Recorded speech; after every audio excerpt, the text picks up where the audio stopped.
DayBreak, Chapter 1, Hurricane. The soldier's wings tapped against his golden armor. He had accompanied Princess Celestia to dozens of shows in his years of service. This time, same as every other, he was to keep an eye on the ponies in and around the opera house. Most of the time, the most exciting thing that he did during the event was stopping Prince Blueblood at the door to make sure that he didn't smuggle in booze. The opera had been going on for a while, at least an act or two, and the guards generally shifted around just after an intermission, and he'd moved from outside the princess's booth to just inside the opera house's door. He didn't expect to see any pony except fellow guards until the next break. It came as a double surprise, after a sea of unicorn nobles, to see a Pegasus mare walking through the doors. Her dress was backless, allowing her pale blue wings freedom of movement. Her white mane drifted around her face like feathers. The guard felt his eyes trail towards her hind legs, where the dress split open almost to her cutie mark. He cursed the thought that he was still on duty, so he puffed his chest out and decided to at least find out why she had arrived so late. And that was when she killed him. He extended his right wing towards her in a classic Pegasus salutation. Her eyes flicked towards him, followed by the rest of her face. Her left cheek held a deep scar, surrounded by bare skin and purple veins. Her wings snapped forward in a smart salute. A small glinting object flew from between her feathers, and he didn't have time to react with anything more than a blink. It was a blade with a keen edge. A golden glow flashed across his coat, and his armor's enchantment fought with the weapon, but the magic was parted in an instant. A sharp pain in his neck cut off any chance of a scream. She caught him as his knees buckled and set him gently, silently, on the ground. The last thing he ever saw were her gray eyes, hard as granite. It was Celestia's favorite part of this particular play, when the hero confessed his undying devotion to the mare of his dreams. She had to refuse his affections, of course, because her father forbade her ever marrying a common earth pony. It was still obvious that they were madly in love, though. It was, in short, the scene where the opera got good. The two other ponies in her private box were plainclothed guard ponies, her personal protectors, care and caution. Long ago, when the opera house had first been built, she had been accompanied by soldiers in full ceremonial armor. The glint of armor caused one too many singers to miss a beat or two, so Celestia insisted on the distracting protection being left outside. Caution Tape, an earth pony from Philadelphia, pulled at the neck of his tuxedo. He wasn't too fond of romance, more's the pity, and so busied himself crowd-watching. Carrot, on the other hoof, a unicorn from Manhattan, kept one ear to the opera and the other behind her, listening for word from the other guards stationed in the hallway. Celestia placed the gentle hoof on Care's reddish-orange shoulder. Is something bothering you? Care shook her head. No, Your Majesty. I'm just staying alert. Celestia sighed through her nose. I guess I can't begrudge you doing your job. Someday, though, we need to attend an opera when you're not on duty. All due respect, Kara said with a small smile. Wouldn't I still need to help out in an emergency? Well, it would give you an excuse to keep both eyes on the stage. Celestia's eyes sparkled as she beheld heartfelt vows rebuffed by tearful pleas. Oh, here comes the father. Earth ponies were the strongest of the tribes. Pound for pound, muscle for muscle. There was no denying that they contained greater force.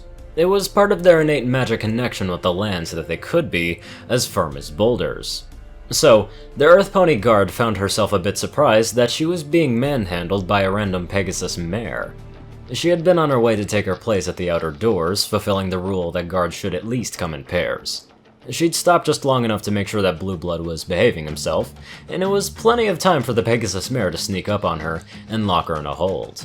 The edges of the guard's vision became cloudy white, and she was vaguely aware that the hold was designed to just knock some pony out, but one wrong move, one bit of pressure expertly applied, could snap her neck. Instead of trying to muscle her way out of the mare's grasp, the guard opened her mouth to sound the alarm. One bit of pressure expertly applied ended that particular call for help. The guard's spear clattered to the marble floor, and the mare bent down to pick it up not in her hooves, but with her wings. She carried it at her side as she marched down the corridor, casting sharp glances at the numbers above the entrances to the opera hall. The hair on her back of her neck stood up as she heard an accusing voice telling her to halt. She looked behind to see 3 guards trailing her, 2 Pegasi and a unicorn. The unicorn wore a red sash denoting him as a lieutenant. His horn glowed green, aiming a paralyzing spell at her. She was under arrest for suspicions of murder, he said, and she would do well to surrender immediately. Her wings flared out, shooting dozens of razor blades in all directions. The unicorn erected a hasty shield before him and his fellow soldiers, which, combined with their armor's enchantments, were enough to stop the blades. Or it would have been. One of the Pegasi took into the air in an instinctive defensive maneuver and flew above the shield. He fell to the ground in a heap, pierced by metal shards. The unicorn lieutenant cursed as he fired the paralysis spell. The mare wasn't standing still, though. She, too, had taken to the air along with the other soldier. She dived at the 2 remaining guards with her hooves held forward. Her wings gave a mighty flap that reversed her flight path, but left the spear zipping forward. The lieutenant dodged the spear as the other guard met what he thought was a headlong charge. The spear grazed the guard's side, and while he was off balance, the mare twisted her wings. He was caught in a gust of wind that threw him against the wall. His armor absorbed the impact, allowing him the opportunity to bounce back at her. He caught her with a glancing blow to the side of the head. She ducked under him and swirled her wings in opposite directions. He felt his feathers grabbed by separate conflicting currents. He tried to pull them in, to dive to the floor, but there was no moving fast enough. He cried out from his wings being wrenched out of their sockets. As the mare kicked his fellow guard out of the air, the unicorn fired off his spell. She raised her wings, drawing up the razor-sliced guard's body to her with a whirl of wind, where she used it as a makeshift shield. The lieutenant snorted steam and charged at her, horn lowered. She flew low and made a loop around him. She continued in circles, faster and faster, until he was surrounded by a tornado.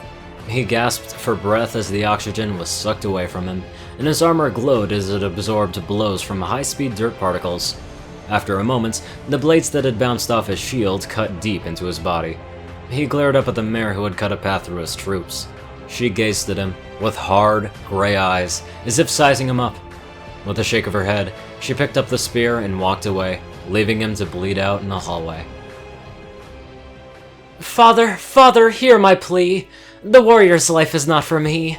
I found such love here on the lands of tender grass and warming sand. The singer who played the father had a gigantic mustache that squirmed over his face as if it had a mind of its own. It blew in the breeze, made by his powerful voice.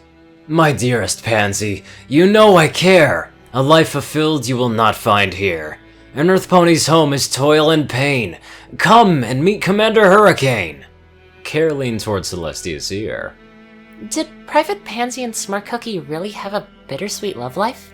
Celestia chuckled.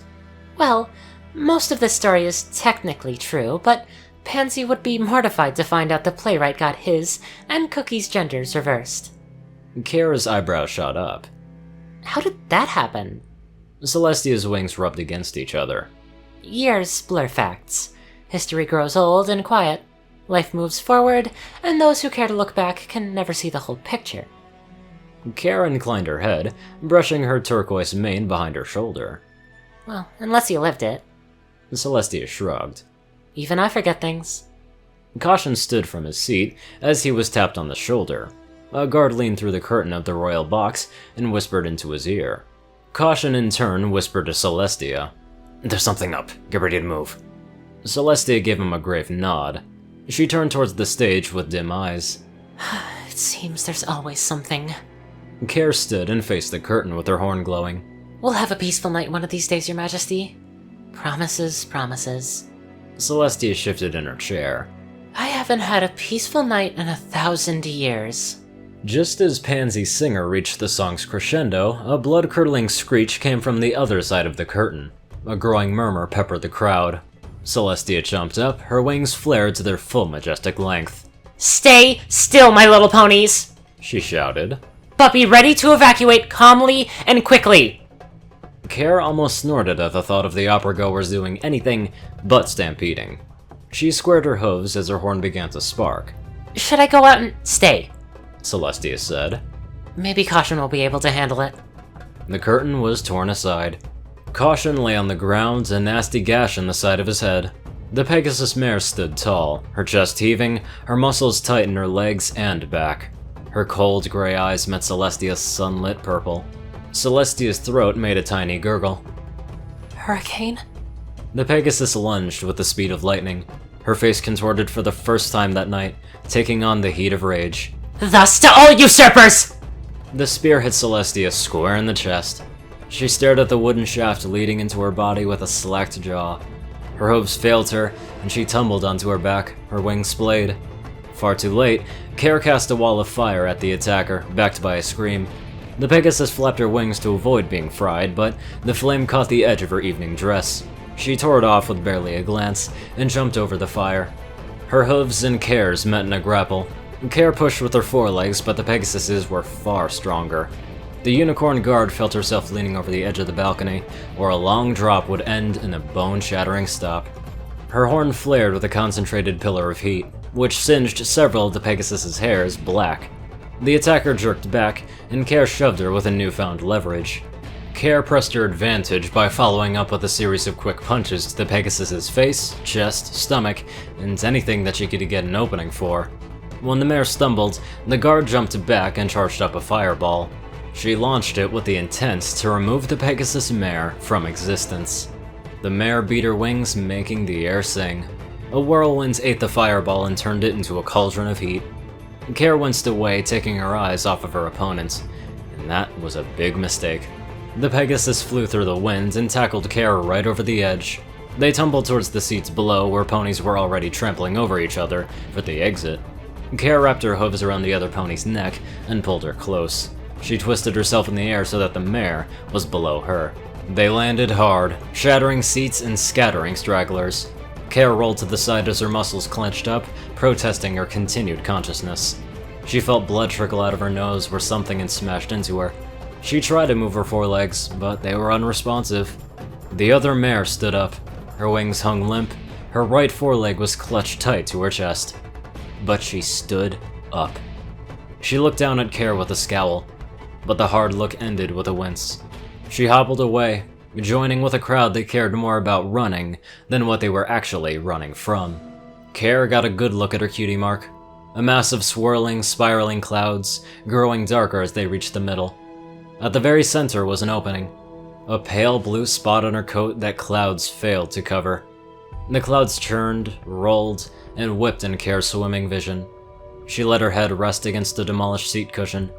She looked up at the balcony where just seconds before, she had been enjoying a quiet evening at the princess's side, where Celestia was enjoying one of the few things left to her. She closed her eyes and could hear the paramedics already attending to the princess. The wood shaft of the spear was sawed off, and she was carried away on a specialized stretcher that no pony ever expected to actually use. Care could wait. It was the princess who really needed attention. Minutes later, they came for her. A light shined in her eyes when the medic checked her pupils. They told her to rest quietly as they ushered her through the hallways. Through her hazy, swirling, clouded vision, Care saw the edges of the halls lined with blanketed lumps. 2, 3, 5. She'd seen that mare's cutie mark before. Not on a pony, but a map. She was loaded into an emergency carriage, her head flopped on a limp neck. A nearby paramedic mentioned something about the hospital, about the supply of ambrosia being strained, and about how he wasn't sure there would be enough. Caution was loaded into a separate ambulance, a series of bandages wrapped tight around his head. Care drifted in and out. There was the squeal of a siren, the clomp of hurried hooves, the reassuring whispers of a nurse who looked far out of his element. She next awoke on a hospital bed, covered in tubes and gauze. A golden bag of precious ambrosia dripped into her bloodstream, speeding her cell's reproduction and mending her damaged body. She would be on her hooves in a week. But for now, she was tired. Tired and angry. She failed the princess, she thought. She failed her solemn duty to defend the pony who was said to never need defense. She failed to protect a pony whose power was greater than any 10, 20, 30 ponies combined. All that, and she still fell. A moment's hesitation from Care cost too much to ever be repaid. A stupid mistake. the worst mistake. She'd never repay the cost of her mistake. But she could try. She would track the mare down. She would search high and low. She would travel from the Smoky Mountains to the Badlands. She would do anything and everything to find the attacker. And then Care would end her. The cutie mark rose in her mind as the light in her eyes faded. The swirling clouds with the empty center. A storm. A maelstrom. A hurricane. Now, the mark of a dead mare. Princess Luna sat in a hospital waiting room. She stared at the far wall, which held a tacky striped paper coating in lieu of paint. It was infinitely uninteresting, but it was far better to focus on that than... She shuddered from horn to tail. A damp trail ran down her cheeks as drops pattered onto the floor. She'd cried before. Only a few minutes before. And a few minutes before that. And before that. And before that. She did not know how long it had been since they had called her from the Dream's Keep. The Dream Watching Tower. Hours, most likely. She had not lowered the moon, so it had literally been less than a day. It would remain less than a day until she guided it along its prescribed path. She did not wish to do so until Celestia was ready to raise the sun. The tears subsided again, and she dried her face. She brought her wings around to embrace her body, covering it like a blanket. Her head dipped low. She blinked the last of the water from her eyes and regarded her cutie mark. It was a crescent moon, the same it had been since the day she discovered it. Ancient days long past, much like the ponies she had shared them with. What did we promise, dear sister? She asked. What did we promise together so long ago? She shifted her gaze to the black patch of hair that surrounded her cutie mark on both sides, extending to cover the rest of her rump. Why did we make such a terrible promise? Luna! A welcome voice said. Luna, we came as quickly as we could! Twilight Sparkle ran into the waiting room, skidding on the smooth floor. Spike came behind her and grabbed her tail to keep her from tumbling. Twilight stood still, taking in deep breaths. Spike spoke for the both of them. Is she alright? Luna kept her face still. She spoke in a low, deliberate voice. No. She is not. Twilight and Spike stood together, holding each other. They had both grown over the years. Twilight was slightly shorter than Cadenza, and Spike a bit shorter than that when he was on his hind legs. Spike released Twilight and crawled towards Luna. What happened? Where is she? They are operating on her, Spike. Luna placed a hoof on his bowed head. They did not let me see her. All we can do is wait. And pray. She sighed at the offensively boring wallpaper. And decide what shall become of the kingdom during her recovery. Twilight rubbed the end of her snout. She blinked reddened eyes. We need to find the assassin and stop them! Indeed, Luna said. But most of the witnesses are either dead or severely injured. Every pony else got caught up in the stampede when the attack happened. Twilight's feathers ruffled. So, we wait. Luna gave a humorless laugh. I am not fond of it either, Twilight. Every once in a while, there is nothing we can do. Twilight and Luna sat beside each other, while Spike made slow laps around the room. His hefty frame shook periodically as his long tail waved behind him. He lifted his head with a start. I'm getting something to drink. Can I get you anything? Luna shook her head, but Twilight rubbed her forehead. Coffee, please, Spike. Spike scurried up to the coffee maker on all fours, then lifted himself onto his hind legs. He grasped the cups and ambled back to Twilight. Just as he reached her, a pony dressed in a white coat walked into the room. Your Majesty, he said to Luna, and she and Twilight stood, and he bowed. Your Highness. Dr. Fine, Luna said. You bring news? Your Majesty. Dr. Hefty Fine cleared his throat. Your Majesty, I do. Princess Celestia is alive. Luna's neck stiffened. as she was when she arrived. Did you bring any new news? The doctor took a step back as Luna loomed over him. Twilight placed a soft wing on her back, and the princess relaxed. Please, continue, Luna said. You may wish to sit down, the doctor began. Speak. Luna brushed Twilight's wing away. Now. She is alive, but she is not stable. Dr. Fine's eyes flicked to Spike, then back at Luna.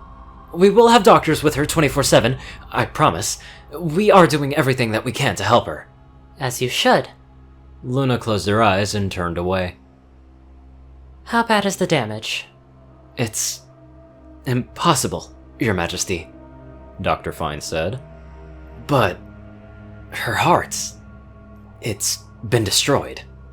Twilight, Luna, and Spike shouted simultaneously. She is alive, I assure you. Dr. Fine held up his hooves.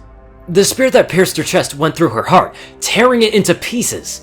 She should by all rights have been dead on arrival. He shrugged. Her brain activity is weak, but consistent. She is breathing with assistance from an oxygen pump. There is no way this should be possible, but it is. There is something keeping her alive that has nothing to do with what we've done here. We've removed the spearhead, but now all we can do is help the flesh heal. The doctor bit his lip. I was hoping that you could give us a clue as to exactly what's going on? Twilight licked her lips. Is there something about alicorn anatomy that you guys haven't told me yet? Luna opened her mouth, but stopped short of speaking. She took 2 breaths before answering. No, Dr. Fine, I do not know what happened. Please, carry on as you were, and inform us of any changes in my sister. Dr. Fine bowed to the princesses, nodded at Spike, and hurried to the exit. Wait, Spike said. Can we see her? The doctor tugged his coat. I suppose. A short visit. Follow me. Twilight Sparkle guzzled her coffee as she walked. I'm thankful that she's alive, but this is way too weird. What in the world happened? Luna marched with rigid legs, her wings half extended. Her horn sparkled with blue magic, and a tiny voice spoke directly into Twilight's ear. Twilight, there was a time when alicorns were impossible. Twilight looked over the rim of her mug. She let it settle in a wastebasket once it was empty. Her horn glowed purple as she replied with the same privacy spell. And? We were a legend. A myth. A fantastical prophecy made by downtrodden ponies living in a world that wanted to kill them. Luna shivered. And when we came, we were a miracle. They walked down a staircase and through a set of heavy doors. Luna brushed her star-sparkled mane down the side of her face. We were mysteries then, and we are no less mysteries now. Twilight hunched her shoulders. I'm getting sick of all the mystery around here. I as well. Luna moved to the side as an orderly pushed an empty stretcher back the way they came. It is said to be the honor of kings to reveal a matter, though.